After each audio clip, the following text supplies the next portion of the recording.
Olá, meu irmão e minha irmã, sejam bem-vindos ao nosso canal, Grupo de Reflexão Bíblica São Jerônimo.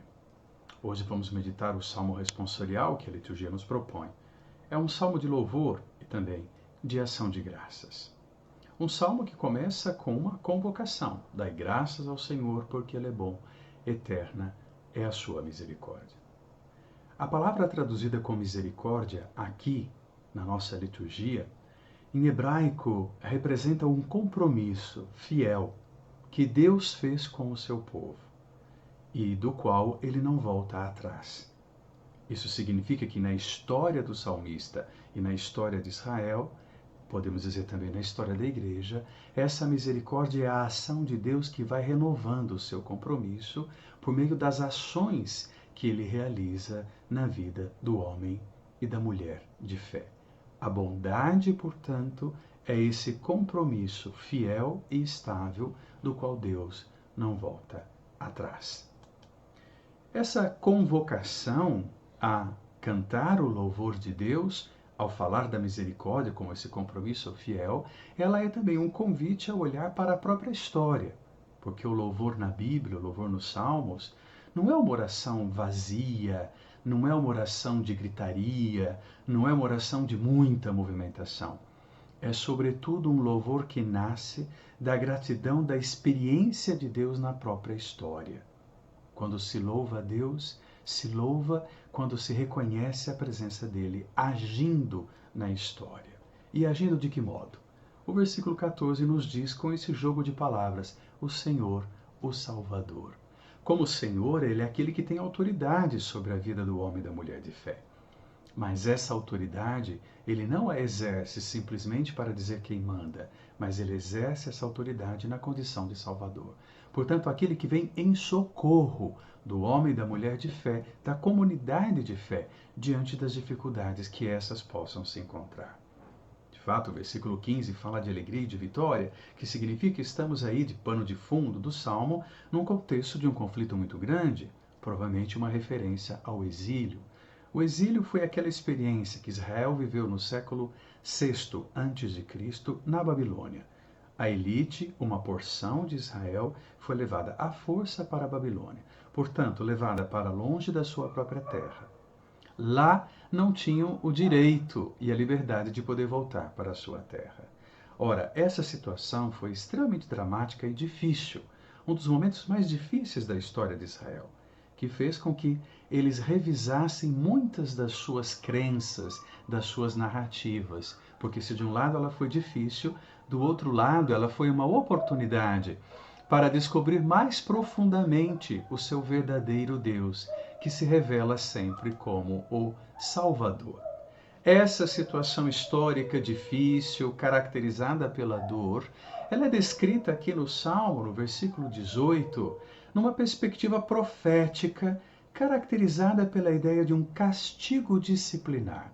Qual que é a ideia de fundo? Se nós nos encontramos nessa dificuldade, sendo o nosso Deus, o Deus que domina tudo e que, portanto, poderia ter evitado, por que não evitou? Porque nós precisávamos aprender alguma coisa. Mas vejam que interessante, severamente me provou, ou seja, me colocou numa condição de ter que rever a minha caminhada, de ter que rever a minha mentalidade, as minhas expectativas.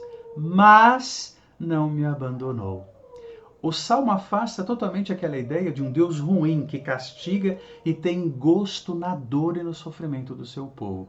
Pelo contrário, o Salmo nos apresenta uma imagem de Deus que, sim, na história, nos acontecimentos da história, vai se apresentando como aquele que nos dá ocasião para aprender aquilo que é mais importante, mas ao mesmo tempo trabalha para nos atrair para Ele. Ou seja, Ele não permite que um sofrimento se transforme numa experiência de morte, que seja o fim da nossa vida, mas pelo contrário, como Salvador, Ele age a fim de que a gente possa superar essa situação. Os últimos versículos que a liturgia nos propõe, porque a liturgia não nos traz o salmo completo, ele é um salmo muito longo, nos fala de uma peregrinação. Abri-me as portas da justiça para dar graças ao Senhor, quero entrar nessas portas, Sim, esta é a porta do Senhor, por ela só os justos entrarão. A ideia da porta e porta da justiça é uma referência ao Templo de Jerusalém. O povo que foi exilado na Babilônia fez um caminho de volta. E nesse caminho de volta não vive só um deslocamento da Babilônia para Israel, mas vive um deslocamento para Deus.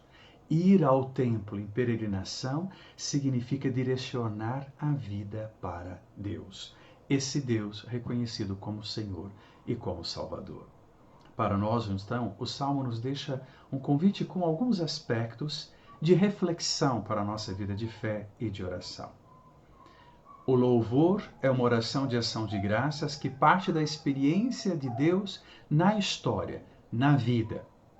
Essa vida que muitas vezes pode apresentar situações difíceis, que sentimos como angustiantes, como tristes, como sofridas.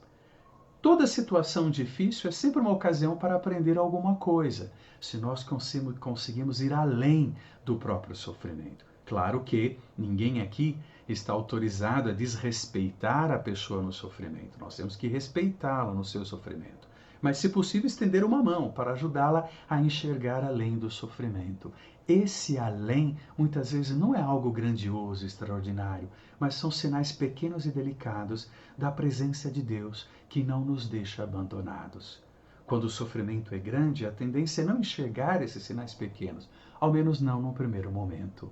Mas no segundo momento, quando paramos para respirar e fincamos o nosso pé no chão para então buscar uma saída, então aí a gente vai identificando os sinais da presença de Deus, que começaram a surgir antes, mas que nós identificamos a partir de um determinado momento.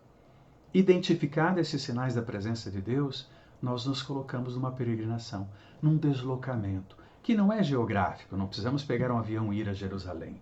É um deslocamento interior e espiritual, que começa sobretudo com a ação de Deus, quando ainda não percebemos que Ele está trabalhando e agindo na nossa vida, e que depois se torna algo nosso, quando então percebemos e nos comprometemos com esse Deus que se apresenta como nosso Salvador. Ou seja, vamos nos abrindo para que de fato as experiências da vida vividas como salvação, porque Deus se faz presente apesar das dificuldades, vai nos transformando no que o Salmo chama de justos. Justo não é somente o homem e a mulher que respeita todas as leis.